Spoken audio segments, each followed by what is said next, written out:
Assalamualaikum warahmatullahi wabarakatuh. Bismillahirrahmanirrahim. Bismillah, alhamdulillah.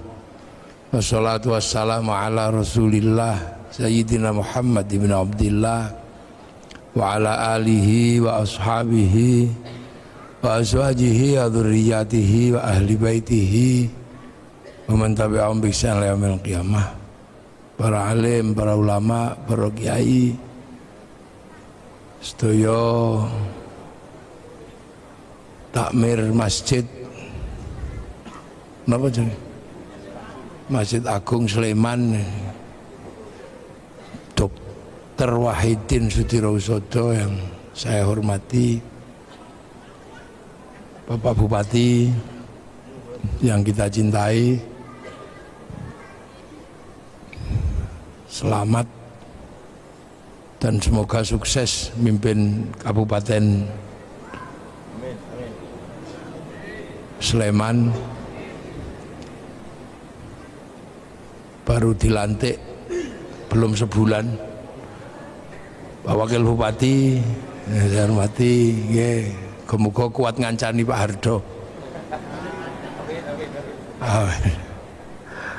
Pokoknya Pak Hardo Sari jenengan sing melek jaga gawang beserta Ibu Bupati, Ibu Wakil Bupati yang saya hormati, Pak Kapolres juga baru, Pak Polres Tabes, Pak Nopo nih, Pak Dandim, saya hormati, DPR dan seluruh jajaran Forkompimda, Kandepak yang saya hormati, semuanya, sing nerbang yang saya hormati. Loh, langsung terbang. Para hadirin wal hadirat yang berbahagia, alhamdulillah. Ini peringatan Nuzulul Quran. Jadi istilahnya itu peringatan turunnya Al-Quran. Turun itu pengertiannya dari dulu ya, dari atas ke bawah. Jadi itu turun, jadi Quran itu turun. Nah, istilah Nuzulul Quran itu ya lebih mendekati kebenaran karena turun. Angka terendah itu satu. Nah, dua lebih tinggi dari satu kecuali juara kelas. Kalau juara kelas satu lebih tinggi dari dua. Tapi kalau tangga dua lebih tinggi dari satu. Nah, Quran itu posisi awalnya itu memang tinggi karena posisi awal Al-Quran itu di langit ketujuh. Jadi Al-Quran itu posisi pertamanya itu di langit ketujuh, terus turun ke langit satu ini. Ini kan langit satu ini. Bumi itu langit satu di satu planet. Langit satu itu isinya Merkurius, Venus, Bumi, Mars, Jupiter, Saturnus, Uranus, Neptunus, Pluto. Nggak tahu ini sudah dianulir apa belum Pluto ini. Dianulir jadi Neptunus, cuman sampai Neptunus. Itu dalam ilmu tata surya ini disebut galaksi Bima Sakti. Yang diantara planet di galaksi ini ada namanya Bumi. Nah, yang kita tempati ini Bumi. Itu adanya cuma satu. Bumi itu cuma satu.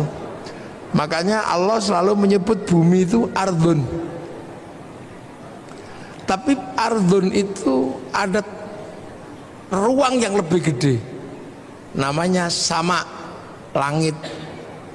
Nah, langit ini terdiri dari beberapa langit. Makanya jamaknya sama itu samawat, beberapa langit. Nah, Al-Quran ini bukan di langit ini aslinya, tapi di langit ketujuh. Jadi posisinya di langit ketujuh. Nah, langit ketujuh itu di mana? Ya nggak tahu saya. Langit ketujuh itu nggak tahu jauhnya kayak apa. Karena keluar dari langit satu ini mesti keluar melalui black hole, lubang hitam. Nah, lubang hitam itu Stephen Hawking aja nggak bisa bikin rumus di situ. Orang yang paling jago bikin rumus itu nggak ngerti caranya bikin rumus menembus black hole ini, lubang hitam. Nah, Rasulullah itu pernah melewati itu, menembus black hole, masuk ke langit kedua,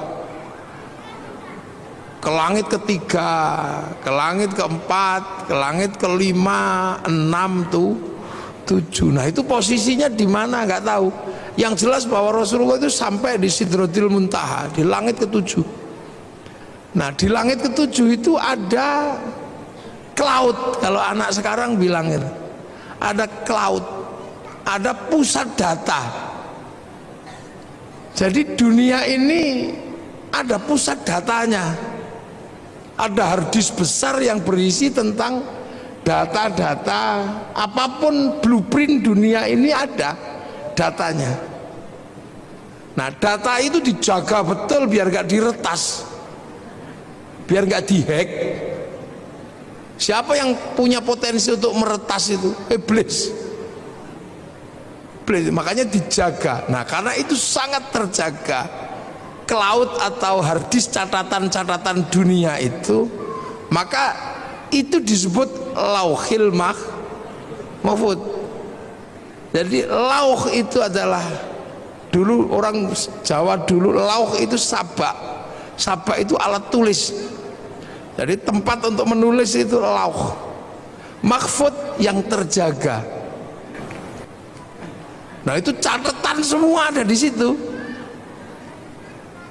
Yang sebelumnya orang-orang dulu sebelum Islam menyebut, kalau orang Yahudi Nasrani menyebut itu namanya Tabut Sulaiman. Orang Yunani menyebut kotak Pandora. Nah, orang Jepang menyebutnya kantong Doraemon. Pusat data itu. Jadi ini kita berbicara tentang pusat data. Nah, Quran itu dari situ. Bal huwa Qur'anum Majid fi lauhim mahfud. Jadi itu, jadi Quran itu downloadan sebenarnya. Yang download Rasulullah melalui proses sampai 15 tahun di Gua Hira, itu proses download. Makanya Quran itu turun itu seperti PDF, ada passwordnya. Nah, passwordnya ya alif lam mim, kaf ha ya ain shad, alif lam ra, itu password sebenarnya. Makanya itulah yang disebut algoritma Al-Quran. Kalau anak sekarang mungkin menyebutnya coding. Coding, jadi alif lam mim itu coding itu sebenarnya. Maka rumus membacanya beda. Rumus membacanya bukan pakai alif ba ta, tapi pakai abjadun hawazun. Ada ilmunya. Nanti kapan-kapan saya datang ke Pondok Minggir, tak ajari cara baca codingnya itu. Kitabnya banyak, ada Al-Aufaq, kitabnya Imam Ghazali, yang oleh orang Indonesia disebut wafak atau raja itu. Tiba-tiba ada huruf ain ketemu mem, lam, terus tempel di pintu itu. Itu coding sebenarnya. Yang karena kita nggak bisa mencerna terus disebut bid'ah, disebut musyrik, karena kita nggak bisa mencerna. Karena itu coding. Makanya akhirnya kalau kita lihat huruf seperti itu di dalam Al-Quran, langsung kita sebut maknanya Allahu a'lamu bimuradi, hanya Allah yang tahu maksudnya. Itu sesungguhnya coding. Jadi Quran ini downloadan kalau dalam bahasa anak sekarang. Nah, manusia itu juga berasal dari situ. Jadi sebelum sampean di sini itu juga diregister di situ duluan. Jadi manusia sebelum fanfukhur ruh, sebelum roh itu tiup ke dunia ini, manusia itu juga diregister di situ. Dicatat dulu di situ, di lauh itu. Ditanya, alastu bi rabbikum? Kamu lupa nggak kalau nanti kamu tak turunkan ke sana itu, ke bumi yang jauh itu? Kamu lupa nggak kalau aku ini Tuhanmu? Sampean semua pernah jawab di hadapan Allah. Qalu bala syahidna. Ya Allah, saya saksi bahwa engkau Allah. Ya sudah. Akhirnya manusia juga diturunkan ke sini. Nah, ketika manusia diturunkan ke sini terus tiba-tiba ya sama menjadi makhluk bumi. Makanya Quran itu disebut petunjuk. Petunjuk buat siapa? Buat manusia. Ibaratnya Al-Quran, ibaratnya pabrik itu mengeluarkan TV, maka di situ juga ada buku petunjuk pemakaian TV, buku petunjuk pemakaian handphone, buku petunjuk pemakaian ini. Makanya Quran itu disebut hudan, disebut petunjuk. Untuk siapa? Lil muttaqin. Itu. Nah, muttaqin ini, makanya muttaqin itu yang pertama kali adalah alladzina yu'minuna bil ghaib. Jadi jangan salah. Jadi karena ini sebuah sistem di mana sistem ini tidak semuanya bisa dibuka oleh manusia, maka Quran itu sebelum ini jadi petunjuk dikasih coding dulu. Alif lam mim. Makanya muttaqin ini adalah orang-orang yang meyakini bahwa ada yang gaib. Karena apa? Ya karena nggak kelihatan. Nah, ini yang kadang terjadi perdebatan akhir-akhir ini, orang belajar coding disebut bid'ah. Orang belajar coding disebut musyrik. Ini sekarang ini banyak. Padahal Quran ini bukaan pertamanya ini coding, algoritma Al-Quran. Kalau ngerti algoritmanya ini dunia beres. Kenapa Cina itu begitu kuat? Karena dia mengerti algoritma digital domain internasional. Kenapa Amerika ini kuat? Karena dia menguasai coding algoritma digital. Dengan coding algoritma digital dia bisa ngambil uang dari seluruh dunia. Sampai bayar sekarang itu duit semua. Bayar. Makanya dilawan sama Cina pakai codingnya Cina, sehingga Cina berani ngelawan Amazon pakai Alibaba. Itu pertarungan pertamanya mana? Di codingnya, bukan di Amazon sama Alibaba. Kalau Amazon sama Alibaba itu sistemnya, di dalamnya ada namanya algoritma dan coding. Kalau coding dan algoritmanya tidak dikuasai, nggak bisa ngelawan. Bagaimana bisa ngelawan Facebook pakai QQ ren? Bagaimana bisa ngelawan WhatsApp pakai WeChat? Karena menguasai codingnya. Jangan dikira. Makanya logam dunia pun pakai coding. Sampai kalau pernah belajar kimia itu kan codingnya ada. oksigen pakai coding. Maka orang kalau ngerti coding oksigen, dia bisa produksi oksigen. Samator kenapa kuat? Dia punya coding H2O-nya. Dia bisa bikin. Nah, sampean nggak bisa bikin, ya keluar kentutnya doang. Loh, ini coding, loh, ini ilmu kekinian. Handphone itu bisa menghubungkan sini Amerika pakai coding. Satu coding algoritma, yang kedua coding logam. Ketika emas dipertemukan dengan ini loh, ini ki anak codingnya ngapain di sini nih. Makanya ora perlu kabel. Makanya laki-laki yang menguasai coding tentang perempuan bisa I love you tanpa harus berkata-kata. Loh iya. Makanya orang dulu kalau mencari coding itu puasa. Cinta perempuan kalau ditolak, cari codingnya. 3 hari 3 malam itu. Apakah pakai coding innahu min Sulaiman apa innahu bismillahirrahmanirrahim, atau pakai coding sun amat kaji hajiku jaran goyang kan gitu. Ini kita ini yang sekarang jarang sekali dibahas. Kenapa ya sampean selalu marah-marah itu? Yahudi dia menguasai codingnya, mempertemukan coding api dan coding air menjadi mesin.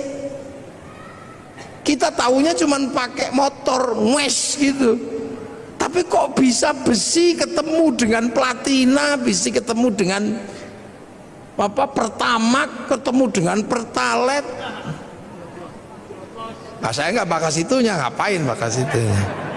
Nah, itu bukan, saya nggak begitu, itu nggak, itu loh. Tuh. Jadi jangan dikira. Ini yang kadang hari ini kenapa kemudian kita ini terlambat. Al-Quran kita selalu baca sebagai print out. Maka ketika Al-Quran kita selalu baca sebagai print outnya, ya isinya hukum-hukum, petunjuk pemakaian. Tapi petunjuk pemakaian TV, kenapa TV bisa menyala? Itu ada codingnya di situ. Bagaimana gambar yang tidak kelihatan bisa diterima oleh TV yang lain? Itu coding. Logamnya masuk coding. Yang kebetulan ahli logam dunia itu adalah Nabi Daud, punya kitab namanya Zabur. Nah, kitab Zabur dan Nabi Daud itu masih dipegang oleh orang Yahudi. Makanya Yahudi yang menguasai coding logam dunia, dan hari ini dunia dikendalikan oleh logam. Maka wajar saja kalau Yahudi yang menguasai sistem teknologi dunia. Lu jangan dikira sampean ini coding semua di sini nih.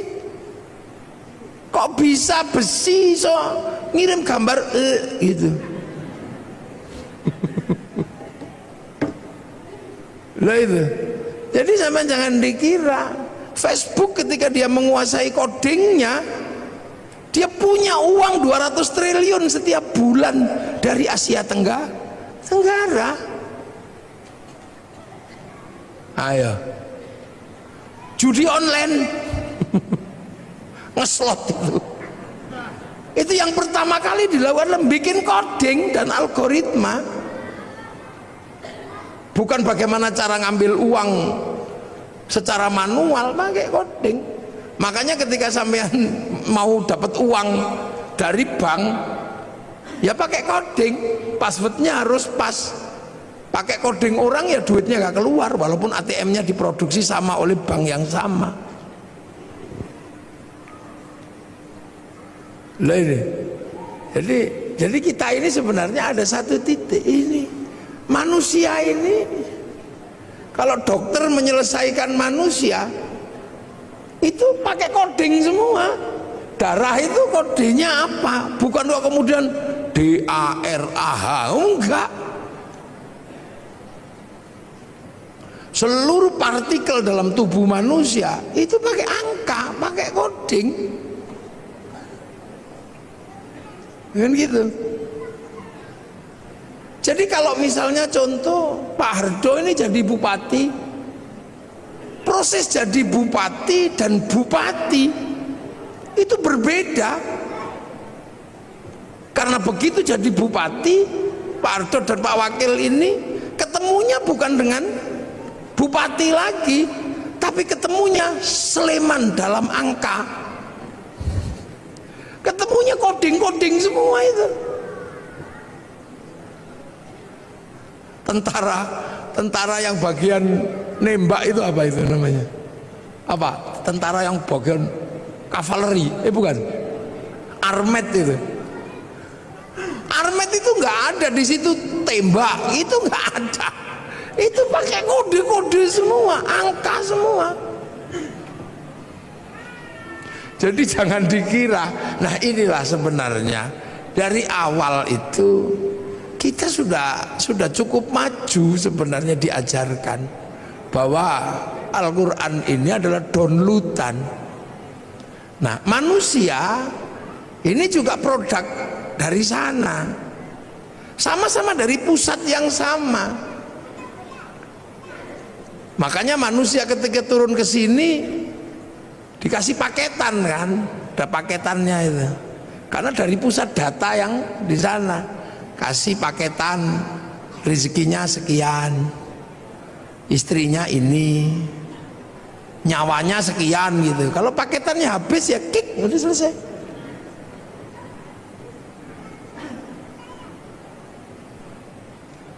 Gitu. Makanya pertama kali Quran itu Iqra Bismi Rabbika, memperkenalkan sesuatu yang ada di luar manusia sebagai pemilik semesta. Jadi pemilik semesta, Ismu Rabbika, kamu baca atas nama Tuhanmu. Tuhan siapa? Belum. Ismu Rabbika itu siapa? Belum. Masih berbicara tentang Rob, bahwa ada penguasa semesta dan kamu ada di semesta itu. Alladzi kholaq, yang bikin kamu.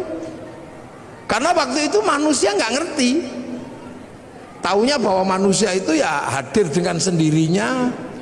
Apalagi di Arab kan, yang waktu itu ya taunya yang bikin manusia itu ya lantaran patung, tapi yang bikin ya tetap bapaknya kan gitu. Kalau nggak dibikin ya nggak keluar.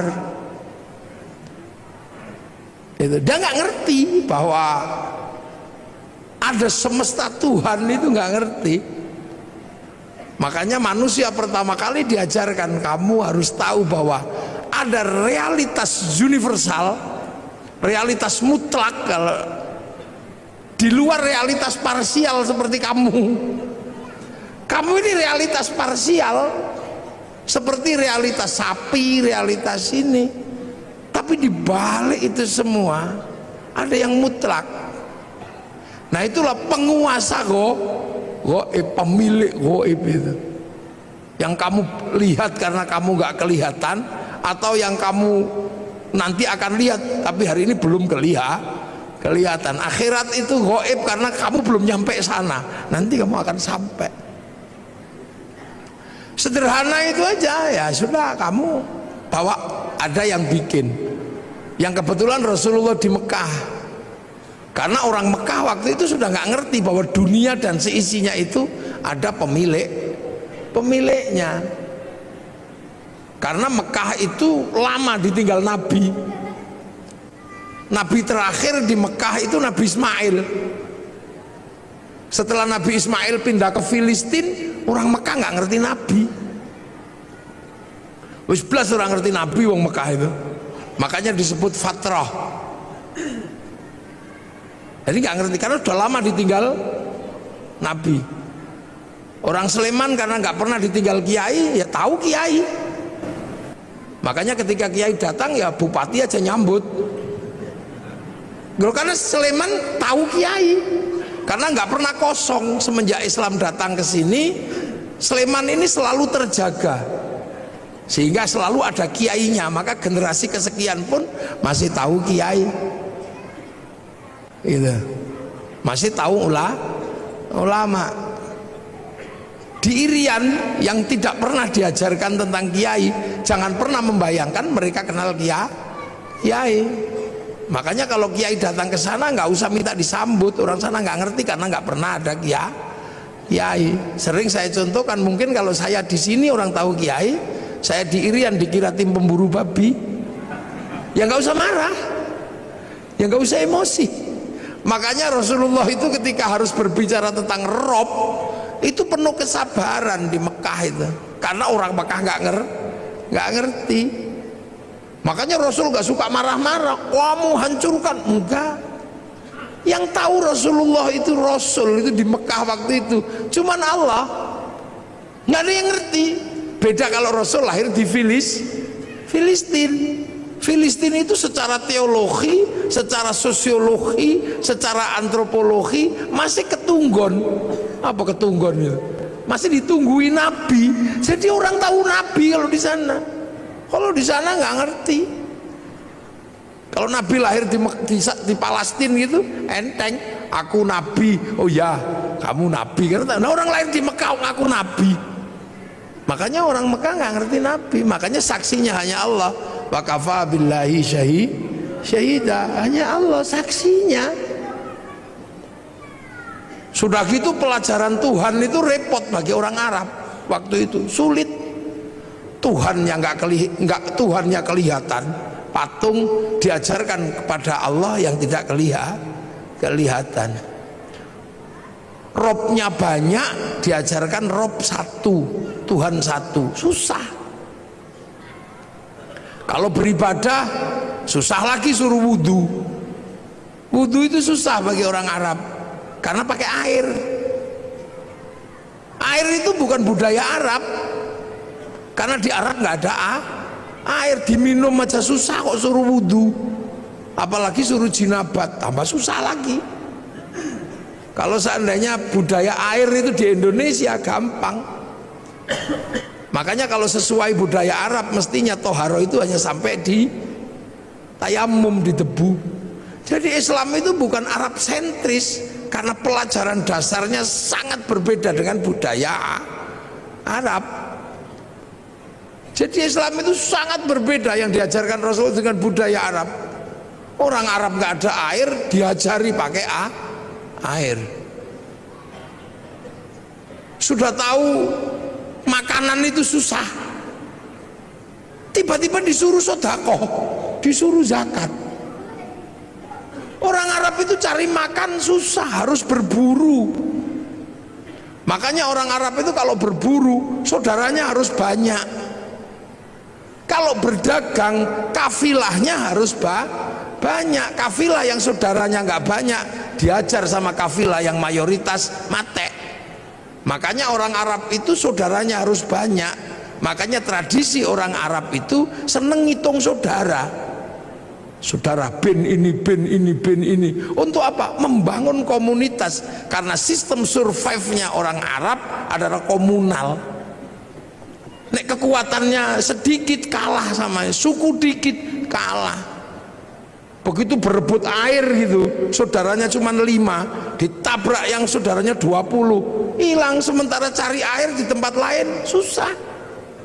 Ada pohon satu tiba-tiba berteduh di situ enak itu, kedatangan suku yang lebih besar ditabrak habis. Makanya mereka harus punya suku yang besar. Makanya orang Arab itu punya tradisi ngitung saudara. Ibn al. Lah orang Jawa ya nggak terlalu ngitung, dipecat sama saudaranya yang ini hidup di sebelah situ hidup. Makanya orang sini itu kampungnya banyak. Karena apa? Hidup dimanapun bisa. Di lereng Merapi ya hidup, di pojok minggir ya hidup, di mana aja hidup orang Jawa itu. Hidup sendiri itu hidup, berdua gitu sama istrinya. Hidup di mana? Hidup cari air nggak susah, cari makanan nggak susah. Di Arab nggak bisa. Begitu ada sumber makanan yang berebut di situ banyaknya luar biasa. Makanya orang Arab harus punya saudara banyak. Makanya sampai di sini pun kalau keturunan Arab selalu ibin gitu. Kalau di sini nyaman, nggak boleh ngambil air di situ, bikin sumur di sebelahnya, ada sumbernya. Makanya di sini desanya banyak. Orang Arab kota, karena untuk menguasai resources butuh saudara yang banyak. Nah itu makanya ketika makanan aja susah kok disuruh zakat, repot bagi orang sana. Apalagi suruh puasa, sudah tahu panas kayak gitu suruh puasa. Wah repot katanya, ajaran ini Tuhan ini merepotkan. Lu puasa itu bagi orang Arab ketika musim panas susahnya luar biasa. Orang sini puasa lari ke tepi sungai nyemplung beres, berteduh di bawah pohon pisang sambil sinsot, enak. Makanya orang sini itu puasanya itu nggak khusyuk karena sumber makanannya banyak. Orang Arab kalau puasa khusyuk karena keluar rumah lihat padang pasir, siapa pengen makan padang pasir? Makanya orang sini kamu daripada keluar rumah lihat jambu, lihat apa, daripada itu mending tidur. Makanya dalil yang paling terkenal di Indonesia itu naumuso imin ibadatun. Jadi tidur itu adalah bagian dari ibadah, karena potensi nggak khusyuk ketika keluar rumah itu tinggi. Nah itulah makanya orang sini kalau bulan puasa lebih banyak tidur. Nah, akhirnya susah nyarinya karena tidur. Daripada susah-susah nyari dimerconi. Makanya bagi orang Indonesia mercon itu sesungguhnya adalah bagian dari proses puasa yang punya sistem kultural yang seperti Indonesia. Maka Pak Kapolres, mercon jangan terlalu dilarang.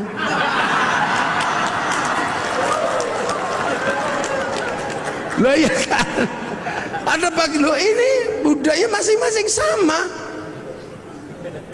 Orang Arab itu kalau zuhur asar satu-satunya tempat yang besar itu masjid, dan senang berkerumun. Makanya setiap waktu sholat mengumpulkannya nggak susah. Nah orang sini di rumahnya nyaman, di sawahnya nyaman, sehingga waktu sholat lebih banyak tercecer di rumah, tercecer di sawah. Orang sana pasti langsung datang ke masjid. Karena apa? Pusat komunal itu masjid. Makanya kalau di sana Allahu Akbar sudah di dalam masjid. Wong sudah nunggu semenjak sebelum sholat. Lah di sini nyaman di sawahnya, nyaman di kebunnya, makani bebek. Ya makan nunggu masjid itu.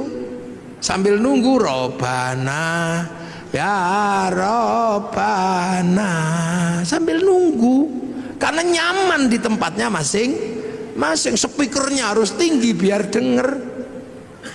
Nanti datang satu malah rokokan depan masjid. Ya yang sabar. Makanya ada pujian tombo ati wong wis pegel nambah niatine dhewe ra. Ini menghasilkan sistem sosiologi agama. Antropologi agama itu muncul dari situ. Begitu udah nggak tahan karena terlalu lama, baru diuruki anjang jeruan teko. Ini sistem sosiologinya. Makanya puasa di sini nyaman, orang tidur ngorok gini, lihat matahari nggak kayak orang Arab. Orang Arab matahari keluar nampak karena apa? Padang pasir. Orang sini baru bangun nggak akan lihat matahari, kehalang Gunung Merapi, kehalang bambu, kehalang apa. Makanya biar nggak kebablasan ada tarhim, imsak, siap-siap, hati-hati kebablasan. Terlalu malam nyenyak tidur dibangunkan pakai tokrik sahur. Nyaman orang sini tidurnya. Sahur ora sahur sakarepmu. Loh. Jadi jadi proses di sana ini berbeda. Makanya ketika ajaran itu masuk susah. Apalagi haji. Haji itu bagi orang Arab itu masalah. Kalau nggak saking kuatnya ajaran keyakinan. Apa? Tawaf. Satu kalau musim panas, yang kedua syahwat. Orang Arab itu kalau lihat kaki, tangan dan muka, wah itu syahwatnya luar biasa. Sementara kalau tawaf, ini muka harus dibuka. Betapa kita bisa melihat orang-orang yang indah di sana. Sementara pada saat yang sama, yang laki-laki disuruh pakai baju, nggak boleh dijahit. Coba kalau mau ndablekan tinggal wes gitu aja. Ini sosiologi agama. Makanya Islam itu ja'a ghoriban wa sayaudu ghoriban, asing dan akan pergi dengan asing. Loh, makanya Islam itu pertama ya wa kafa billahi syahida Muhammadur Rasulullahnya Allah yang tahu. Sampai kemudian orang Arab ada yang bisa menerima.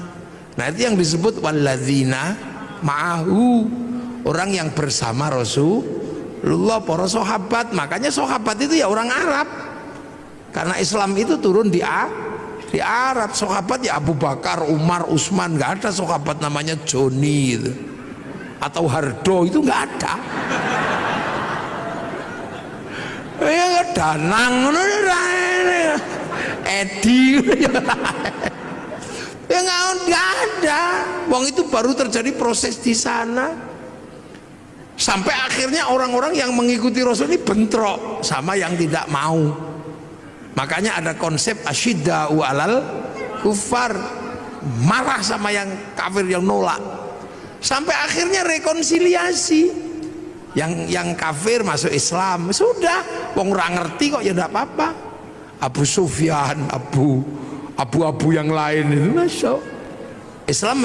Dalam Al-Quran terdokumentasi ruhama ubainahum tarahum ruka'an sujada yabtaghuna fadlan minallah wa ridwanan simahum fi wujuhi min atharis sujud. Jadi tidak ada yang lain, hanya Allah.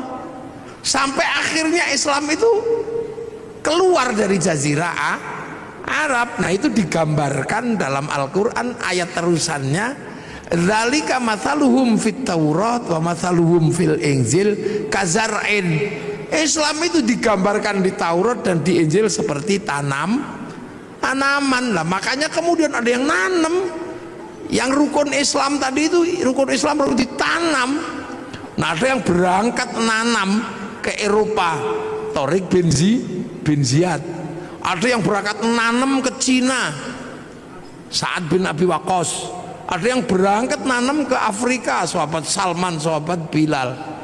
Nah ketemulah dengan dunia yang berbeda, manusia yang berbeda, budaya yang berbeda. Terus ada yang ditanam ke Indonesia. Lah makanya ketika ditanam ke sini, wong konsepnya kazar'in seperti tanaman, maka orang Jawa ketika menerima Islam, konsep yang dipakai adalah apa? Lir ilir tandure wusu milir. Jadi zar'in itu tanduran, maka orang Jawa menyebut tandur. Jadi aja dikira itu tembang ngarang, itu enggak. Kazar'in seperti tanaman. Mulane wong Jawa menyebutnya tandur. Lir ilir tandure wusu milir. Aja krucak-krucik to Kang ya. Jadi tandur. Nah itu ditandur di semua tempat. Yang tadinya wudhu, di sini nggak ada masalah. Karena apa? Di sini banyak air. Itu sholat nggak ada masalah di sini. Karena orang sini wis dari pelajaran dasar, Tuhan itu juga nggak kelihatan. Tan kenoki noyongo ngopo laisa kamitslihi syai'un. Suruh puasa ya seneng orang sini, apalagi orang sini hobine poso. Karena dulu orang sini mengenal istilah upawasa. Upawasa itu nggak makan, nggak minum, nggak menyentuh perempuan, persiapan muksa. Makanya bahasa Islam syahrul Ramadan kok nggak makan, nggak minum, nggak menyentuh perempuan seperti upawasa, maka syahrul siam disebut bulan puasa karena ditanam di sini. Sholat ya ditanam di sini, sembahyang Allah tanam sini pengiran. Saya ini mestinya syaikhun ustadzun, tanam sini tadi kiai ya kudu trimo jejeran karo kebo Kiai Slamet, tombak Kiai Pleret,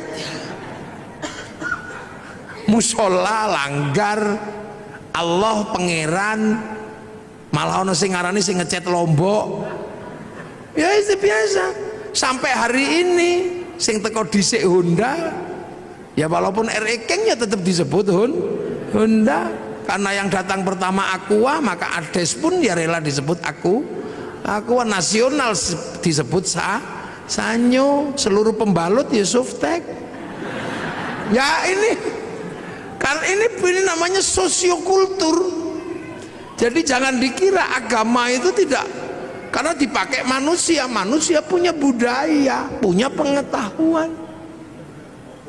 Ya kan, begitu ditanam di sini orang nggak boleh lagi ribut masalah jenggot. Karena apa? Manusia sini rasnya mongoloid.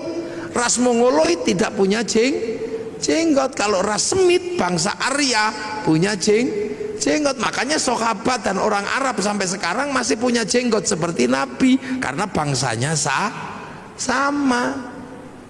Maka jangan ribut di negeri dengan ras tidak berjenggot. Sampai sekarang di Arab bisa nyuntur Rasul makan pakai 3 jari, bisa wong kurma. Lah tekan kene soto ya ndak bisa. Sampai sekarang di sana jubahan masih bisa, karena kultur dan geografinya masih sama. Orang sini pakai jubah ya nggak bisa nanam padi. Makanya jubah baju syar'i dipotong, potongan baju syar'i namanya syar'un. Orang sini nggak punya huruf ain, punyanya monggo botongo, maka syar'un jadi sarung, saruan jadi sarungan. Maka orang sini nggak perlu ribut masalah katok cingkrang, karena fleksibel. Sampai nek pengen cingkrang lindingen sing rodok dhuwur, nek pengen medun plotrokno beres. Makanya sarung itu adalah titik kompromi antar isbal. Lho mangkano enakan di sarungan karo katok, nek katok ndak iso medun, ndak iso munggalane sarung iki plotrokno iso cincik sampai pas dengkul ya iso. Lho ini titik-titik kompromi. Lho jangan dikira. Makanya ketika Quran dibaca di sana ya masih bisa. Zaman sahabat ya masih bisa baca Quran, wong muridnya Nabi. Tabiin ketika yang jauh dari Arab nggak bisa baca Quran, yang lungkek-lungkek kayak cacing itu nggak bisa. Makanya terus tahun 65 Hijriah Quran itu dikasih titik-titik, itu anyar itu. Nun ada 1 titik di atas, ba ada di bawah, tak 2. Itu zaman Abul Aswad Ad-Du'ali tahun 65 Hijriah. Disebar lagi bangsanya beda, titik-titik gak cukup, dikarokati fathah kasroh dhamma. Itu yang kasih namanya Syekh Khalil bin Ahmad Al-Farahidi tahun 150 Hijriah. 100 berapa? 140-an lah setelah Nabi meninggal. Dibaca orang yang berbeda suku lagi, nggak bisa, lidahnya beda. Orang Jawa alhamdulillah ya alkamdu, nggak punya hak, punyanya Hono Coroko. Robbil alamin, robbil ngalamin, wudu, wulu, mardiyah, marliyah, salam takzim, salam taklim. Itu ada wadduha, keluarnya wadduhai, itu mereka lekanui ini ya ada. Sekarang ini ada bangsa Sundonan alladzina, alladzina. Lah ini kan harus ditemukan jalan keluarnya. Penelitian tahun 200-an Hijriah namanya Abu Ubay Qasim bin Salam, hasil penelitiannya dibukukan dalam ilmu At-Tajwid fi Qiraatil Quran. Loh, Jadi ojo sampean bayangno, Islam itu di sana sampai ke sini ini butuh perjuangan karena ketemu bangsa yang berbeda, ditanam di tempat yang berbeda. Prinsipnya cuma satu, tumbuh enggak tanaman ini?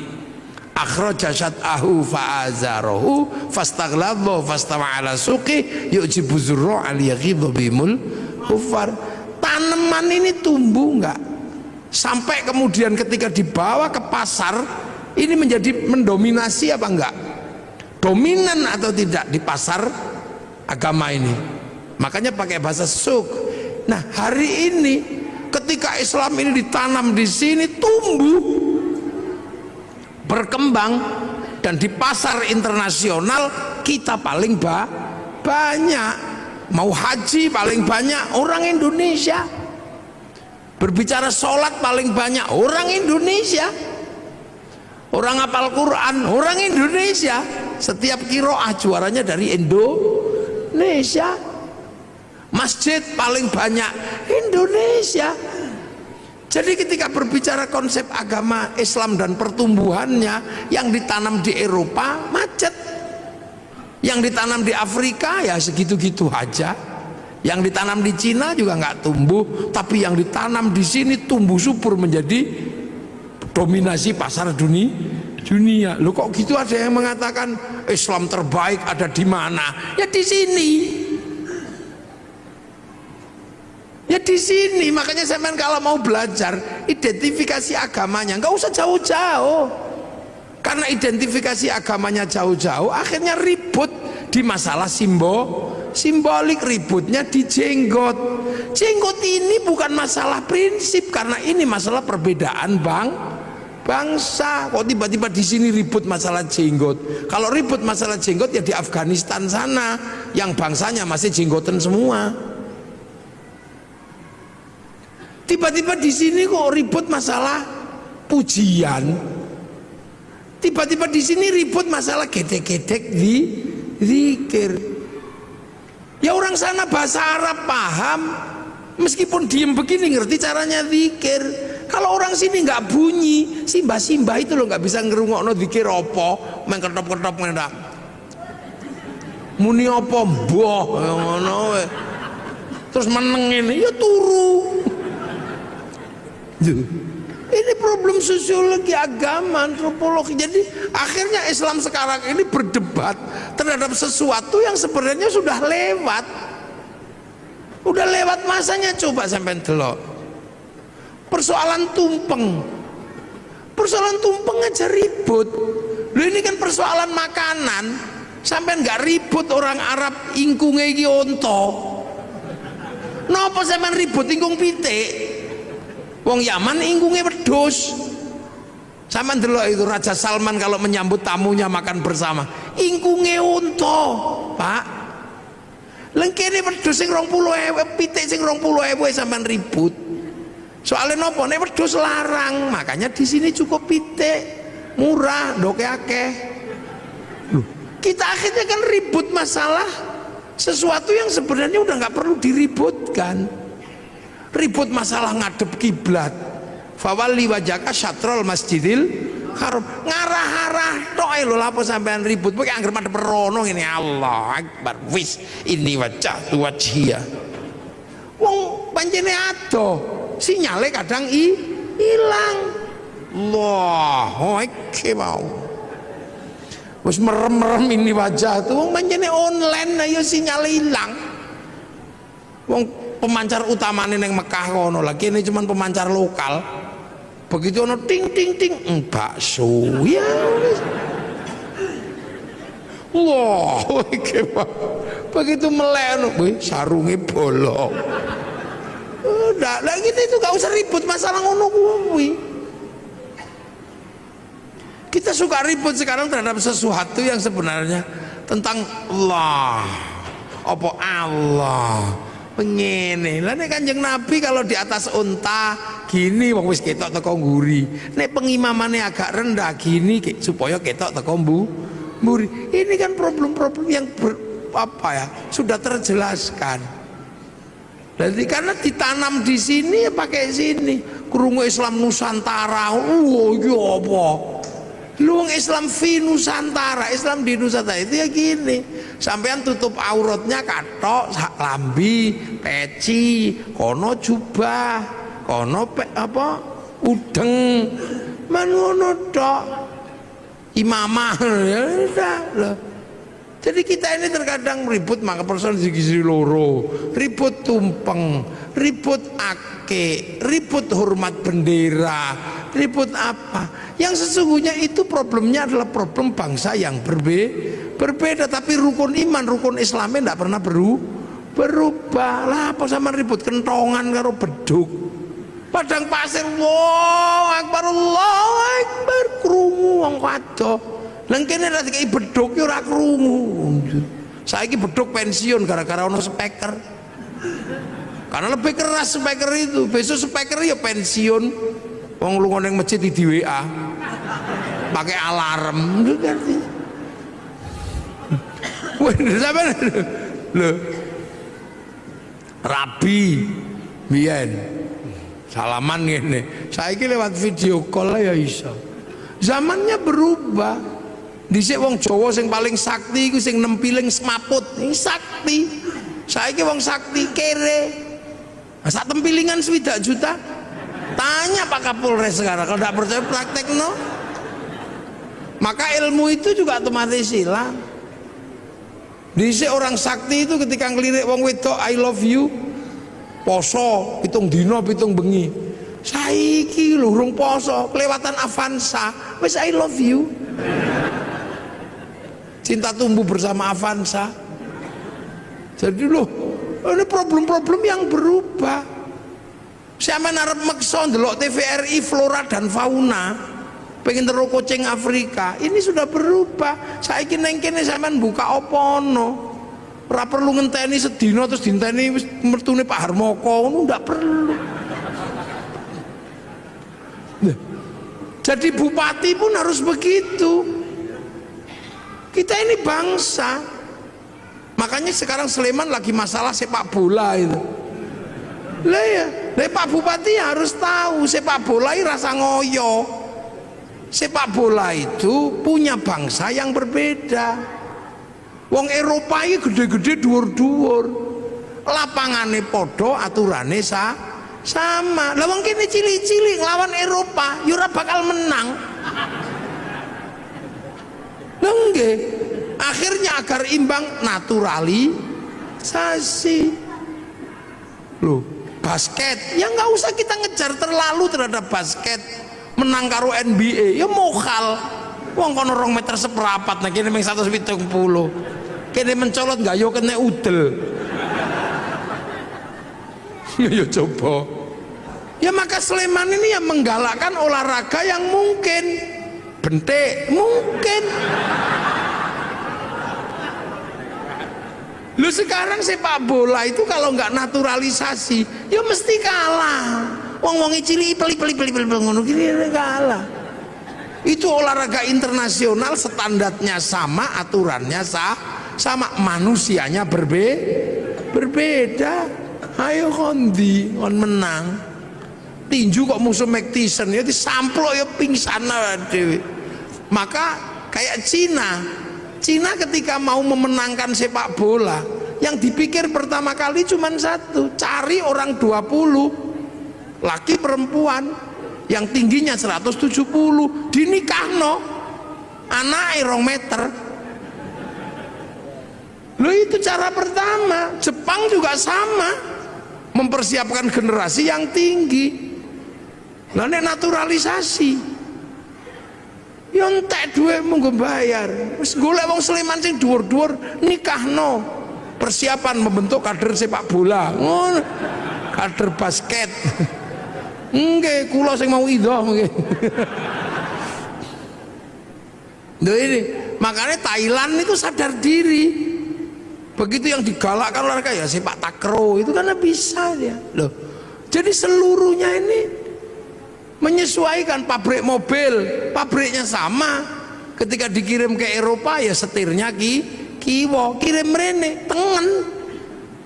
Loh, itu sudah apa? Terus ning kene kono spion, kene spion. Sana spion adalah untuk melihat belakang, sini spion untuk takon. Sepi rayon, sepi. Jadi sampean jangan bayangkan. Rasulullah makannya ya kurma, maka zakatnya juga kurma. Sini makanannya padi, fitrahnya juga padi. Kurban sana unta, sampai sekarang masih bisa kurban unta. Di sini maksa kurban unta, cekel polisi. Nyolong untane kebun binatang lagi. Biro lo kono. Loh. Ini jadi ini sebenarnya sudah, nah, yang perlu dipahami ulang adalah bagaimana Al-Qur'an ini menyelesaikan problem yang sudah terbuka, yang dulu dibuka oleh para ulama terkait algoritmanya. Siapa ini yang akan ngurus? Kalau print outnya udah semuanya anu lah, banyak yang hafal lah, penghafal terbanyak, tapi memahami codingnya ini.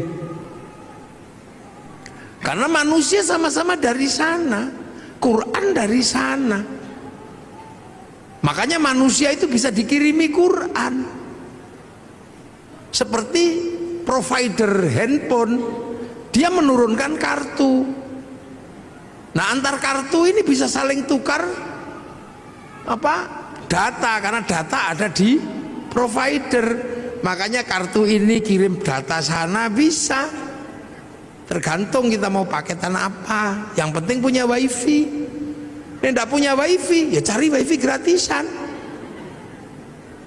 .co.id. Sama manusia ini juga bisa kirim Al-Quran, kirim Fatihah, kirim apa. Yang penting ketika kirim punya wifi. Kalau nggak punya wifi, cari wifi gratisan. Wifi-nya siapa? Wifi-nya Nabi, wifi-nya wali. Namanya tawassul. Nah, kenapa Nabi Wali paketannya gede? Karena download. Nabi Wali itu download. Qalu rabbuna wa tsumastaqamu tatanazzalu alaihimul malaika alla takhafu wala tahzanu. 3 tahun ya Allah ya Allah ya Allah ya Allah. Ono sing 3 tahun Sunan Kalijogo. Syekh Abdul Qadir 25 tahun ya Allah ya Allah ya Allah. Download, maka wali-wali itu paketannya besar.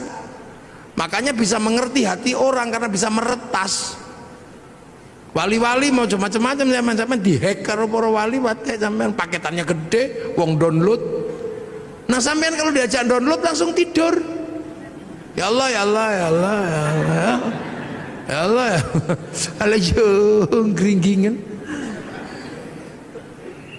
Loh ini kita ngomongin Al-Quran. Makanya Al-Quran ini sesungguhnya adalah bukan sesuatu yang hanya semata-mata bisa dibaca dengan irama. Ada di balik situ ada codingnya. Sampean menguasai codingnya itu, beres urusan dunia. Sampean randi duit itu, ngerti codingnya, sudah tulis aja, ditempel aja di pintu tol itu, tok gitu. Coding duit ning Al-Qur'an. Orang kaya lewat situ mesti inget sampean jenenge. Tak tulis coding prek, muafik ngono yo elek kok iki. Mlane wong biyen ana angel di coding wis rampung. Ngono terus diarani klenik ngono kuwi yang itu ya salah. Padahal zalikal kitabul la raiba fi, pertama niku hudal lil muttaqin alladzina yu'minuna bil ghaib. Nah saiki anggar krungu ghaib ngono gudiken. Lupa dah Al-Quran itu ya butuh pertama kali ya kok gaib. Makanya ada orang belajar ilmu hizib, ilmu mahabbah, ilmu apa itu karena apa? Bahwa jangan sampai gaib itu menjadi pemikiran tok, tapi dia harus menjadi experience of religion, pengalaman keagamaan. Makanya ono sing sampai jerokno zikir gitu, ya Allah ya Allah ya Allah ya Allah ya Allah ya Allah gitu. Nah, untuk itu semua ya men harus ngerti donya niki ana sing duwe sapa? Rob, pangeran. Nah, ismu rabbika iku sapa ae, sapa apa jenenge pangeranmu. Makanya Quran pertama kali Fatihah. Fatihah itu bunyi pertama apa? Bismillahirrahmanirrahim. Sebut asmane Gusti Allah. Nah ismu Rabb iku sapa wae? Ya 99 iku walillahil asmaul husna fad'uhu biya. Makanya ada orang yang seumur hidupnya cuma nyebut-nyebut tok. Ya Allah, ya Allah, ya Allah, ya Allah, ya Allah, ya Allah, ya Allah. Loh, perintah pertama sebut asma Allah. Sebut. Ndas ora iso muni diajari apa? Gede-gede, ya Allah, ya Allah, ya Allah, ya Allah. Tangan nggak bisa bunyi cekeli tas bokong nggak bisa bunyi suruh duduk, kaki nggak bisa bunyi suruh sila, supaya semua bisa menyebut asma Allah. Dok subhanallah, pecak telek masya Allah, ngelunggui udut iya Allah. Ini kan pelajaran dasar, sebut asma Allah. Makanya kalau ada orang gedek-gedek, oh coba lono, kan itu mengajari kepalanya agar bisa mengenal Allah. Nek ono wong nyekel tasbih, oh coba lono, karena mengajari tangan menyebut asma Allah. Nek ono wong sila, coba nesoni, itu kaki sedang diajari menyebut asma Allah. Nah nanti kalau semua asma ini sudah kamu sebut, hatimu akan apa? Tumbuh, nyumber itu apa? Nyumber itu akan keluar apa? Ar-Rahman. Kamu akan tahu semesta Tuhan bahwa Allah itu penuh belas kasihan. Ar-Rahman kang welas asing dalam dunia lan akhirat. Jadi sesuatu di dunia dan di akhirat itu dapat rahmatnya Allah. Makanya sampean nggak usah marah sama orang. Cina, ini lo Cina itu neng donya, berarti oleh welas asih Gusti Allah. Makanya orang Islam itu bisa berhubungan sama Cina dengan inten. Kapan? Ya ketika sholat. Orang sholat pasti berhubungan sama Cina secara inten. Kenapa? Karena sholat itu nutup aurat. Tutup aurat itu kain. Kain itu urusannya pabrik kain. Nah pabrik kain itu sing duwe Cina. Mula aja ngamukan karo Cina ne lunga udah. Loh, ini dunia ini nggak ada yang berdiri sendiri. Ngaji malam hari ini Jepangnya ra teko, mike teko. Sampean wudu itu urusannya sama air, tapi air diurus sama pipa sanyo diurus Mas Pion. Sampean ra entuk ngamuk pabrik. Lunga haji pesawat dae wong Yahudi mati sampean nglangi. Loh makanya Ar-Rahman ini meletakkan manusia hidup penuh kasih sayang. Karena apa? Saling melengkapi. Itu kurikulum dasar menjadi manusia yang integrated. Makanya kiai-kiai nek pokon maca Fatihah bismillah ilang karena nek sampai kehilangan bismillah, dia akan kehilangan kurikulum dasar menyebut asma Allah. Mulane wong nek maca Fatihah kok bismillah ilang, dia nggak punya kurikulum dasar menyebut Allah. Begitu ra duwe kurikulum dasar menyebut Allah, ya kaku. Makanya wong nek maca Fatihah bismillah ilang, keras. Dikit-dikit marah. Nah ini di sini ini sebenarnya adalah pembelajaran dasar. Nah, hal-hal seperti ini kadang tidak disampaikan. Karena apa? Ini butuh konsekuensi logis. Konsekuensinya apa? Harus ada laboratorium Al-Quran misalnya. Depak Sleman harus membuat laboratorium untuk belajar coding Al-Quran. Itu Depak harus tanggung jawab. Kalau Depak tanggung jawab, ya bupati harus biayai.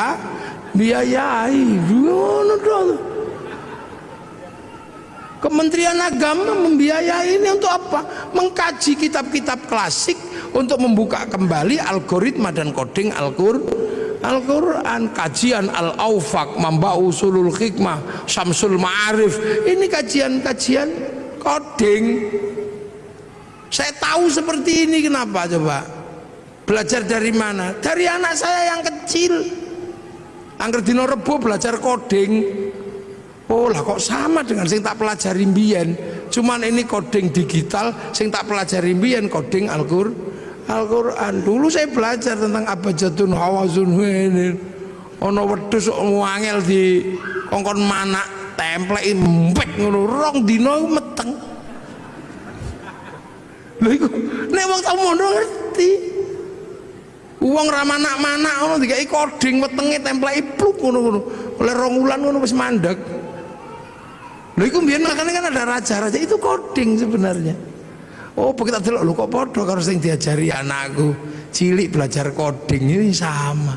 Cuman itu coding ABCD, kita coding Arab. Lah itulah makanya Indonesia ini nyimpen data besar juga nggak bisa. Karena coding kita nggak punya, huruf kita menggunakan huruf ABCD. Cina bisa karena codingnya huruf dia.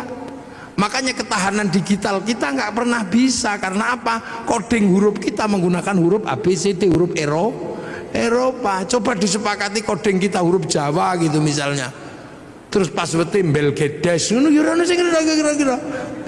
Tapi untuk kebutuhan itu butuh laboratorium besar. Jadi Pak Siddiq harus membahas itu nanti. Ajukan anggarannya kepada Pak Bupati. Boleh golek piye wong bupati kok kangelan. Ya iya, apakah Pak Bupati nanti golekne nang Merapi apa nang endi ya wis karek kondo ngono ae to. Untuk bikin laboratorium bagaimana belajar coding Al-Qur'an. Wong kitabe ono kok. Jadi ojo MTQ tok sing diurus itu, codingnya juga harus diurus itu. Algoritmanya itu mesti diurus. Karena insya Allah kalau kita ketemu coding-coding itu, ilmu pengetahuan terupgrade dengan sendirinya. Iki lho metu iku kok coding iki. Ya angka-angka semua iki dadi duwe kabeh lho iki. Jangan dikira itu nggak pakai uang, itu coding itu. Jadi video, jadi apa, nggak coding Kang. Nggak gitu. Ya bahwa ujungnya apa? Penguasaan dan dominasi. Nah kalau sudah penguasaan dan dominasi bisa intervensi, bisa menjadi sebuah agama yang kuat, bangsa yang kuat. Artinya apa? Bisa produksi. Nah bangsa itu kalau sudah bisa produksi, kekuatan bangsanya terjaga. Kenapa Jepang nyaman? Bisa produksi. Total handphone batine piro untuk menghidupi rakyatnya. Jadi urung sampai ngelola sumber daya alam, duit dari jualan iPhone cukup untuk menghidupi bangsanya. Jualan tank cukup untuk menghidupi bangsanya. Korea negara kecil itu loh bisa menghidupi bangsanya dari dodolan lagu jenenge BTS. Loh, saya ini generasi zaman all ya. Masih ingat betul bahwa tahun 91 kalau nggak 92 itu konser terbesar di dunia itu Metallica di Moskow. Terjual tiketnya 6 juta tiket. Itu sampai sekarang belum pernah terbayangkan akan terkalahkan. Begitu Covid diajar karo BTS kalah. Sekali konser itu berapa? 100 juta orang yang nonton. Itu daring. Seminggu 4 kali, sebulan 16 kali. Tak hitung dalam waktu 1 tahun pemasukan dari BTS untuk Korea 2.500 triliun. Total ceng ngono tok.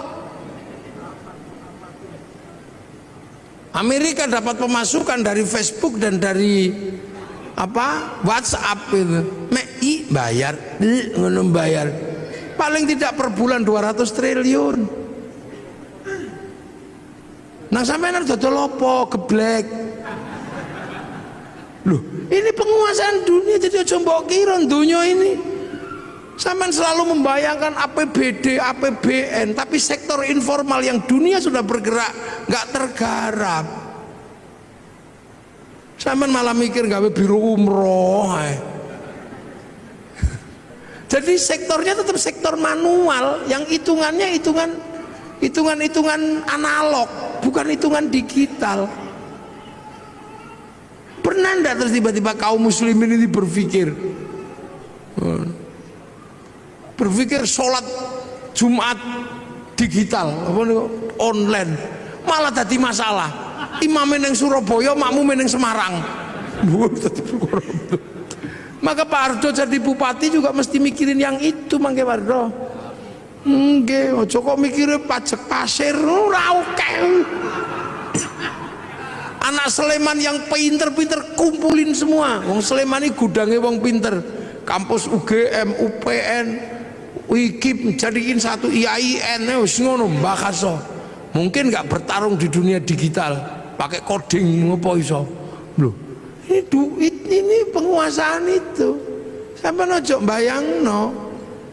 Makanya negara-negara yang bangkrut itu negara apa? Ya nggak bisa ngerespon.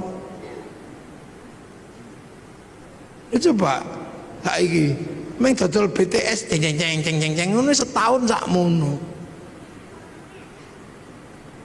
Ya itu sistem. Gojek iso ngalahno Bluebird yang armadane triliunan meng nganggo coding laptop loro tok. Sampeyan bayangno Bukalapak bisa mengalahkan apa di bursa ngalahno Gudang Garam sama Jarum itu. Memang Bukalapak butuh laptop loro. Nah ini, Al-Quran itu punya coding-coding seperti ini. Ayo kapan Sleman gawe laboratorium? Apa dikilen ning Pemkap, apa dikilen ning pondok rapopo? Lumayan aku lah. Nah nang gawe ning Pemkap ya tidak apa-apa. Cuman kan pembiayaannya terlalu gede. Karena kalau di Pemkap itu sing biayai bupati, jadi mesti hitungannya wah rada gede. Nah ning pondok kan gratisan. Loh, tapi memang harus ada laboratorium itu. Hitung nanti kita bisa kita uji dengan teknologi digital antar frekuensi itu apa sih? Apa ini antar frekuensi? Kita buka itu fikulubi marodun itu apa kodingnya? Nanti kalau kodingnya ketemu alat ini untuk menghilangkan orang sakit hati, orang yang aromaterapi yang mampu menghilangkan sakit hati. Lu ini berarti agama ini sebenarnya sesuatu yang sangat luas dan masa depan. Makanya hari ini hampir seluruhnya teknologi ini kan teknologi langit yang dulu pernah dijalankan oleh Rasulullah lewat Isra Mi'raj. Nah ini penting untuk dikaji secara bersama-sama, dan inilah sebenarnya harapan besar bahwa Al-Quran pada suatu saat akan mencetak orang-orang masa depan. Jadi Islam itu nanti punya orang masa depan yang mampu memecah kode-kode dunia. Neng itu kapan terjadi? Tapi pasti terjadi. Karena akan muncul orang itu. Siapa? Ya orang yang bisa mecah kodingnya langit dan bumi. Karena itu nanti ada orang itu ada nanti. Ini saya kira metumbuh kapan? Karena orang itu sudah disebut di dalam Al-Quran bahwa nanti pada suatu saat akan ada orang yang mampu memecah koding-koding dunia ini. Jadi dalam penciptaan langit dan bumi akan dipecahkan rumusnya oleh ulul albab. Inna fi khalqis samawati wal ardi wa ikhtilafi qiyama wa qu'udan wa ala junubihim wa yatafakkaruna fi khalqis samawati wal ard. Orang yang berpikir secara maksimal, berdiri mikir, duduk mikir, terlentang mikir, artinya nggak linier, nggak mikir sambil duduk tok. Dia nggak linier terhadap isi dunia itu, bongkar semua. Duduk mikir, terlentang mikir, berdiri mikir, sampai nanti hasilnya ensiklopedik. Rabbana ma khalaqta hadza batila. Ya Allah, nggak ada yang sia-sia. Subhanaka faqina adzabannar. Minta perlindungan dari api neraka. Rabbana innaka man tudkhilin nar faqad akhzaita wa ma lidh-dhalimin min ansor. Rabbana innana sami'na munadiyan yunadi lil iman an aminu bi rabbikum fa amanna rabbana faghfir lana dzunubana wa kaffir 'anna sayyi'atina wa tawaffana ma'al abrar. Rabbana wa atina ma wa'adtana 'ala rusulika wa la tukhzina yaumal qiyamah innaka la tukhliful mi'ad. Ini orang-orang masa depan. Jadi Islam ini agama masa depan. Hari ini yang sudah memecah koding-koding besar itu Taurat dipecah kodingnya, Injil dipecah kodingnya, sehingga pergerakan Injil, pergerakan Taurat yang ke arah barat mampu membangun peradaban Eropa yang sedemikian gede. Nah Al-Quran ini bergeser ke timur ke sini. Sanggup nggak kita memecah koding-koding besar itu sehingga menjadi bagian dari problem solving untuk bertarung di dunia masa depan. Semoga kita semua masih menangi zaman itu. Syukur-syukur di kehidupan ini generasi itu akan muncul dan kita menjadi bagian dari perubahan besar nuzulul Quran. Al-Fatihah. Alhamdulillahirabbil alamin arrahmanir rahim maliki yaumiddin iyyaka na'budu wa iyyaka nasta'in ihdinas siratal mustaqim siratal ladzina an'amta 'alaihim ghairil maghdubi 'alaihim waladdallin amin. Bismillahirrahmanirrahim alhamdulillahirabbil alamin hamdan na'imin hamdan syakirin hamdan yuwafi ni'amaka fi mazidah ya rabbana lakal hamdu kama yanbaghi li jalali karim wa 'azimi sultanik. Allahumma iftah 'alaina futuhal 'arifin Allahumma iftah 'alaina futuhal 'arifin Allahumma iftah alaina futuhal arifin bihikmatika wansur alaina rahmatak wa dzakirna manasina dzikruka ya Allah ij'al auladana dzurriyyatan minal khair al ibadal quran wasmul qiyamah bidun wasil maqasidana maqasidul akhirah wa rizqan halan baina abaina ummatina min syekh masyayikh jalmul masyayikh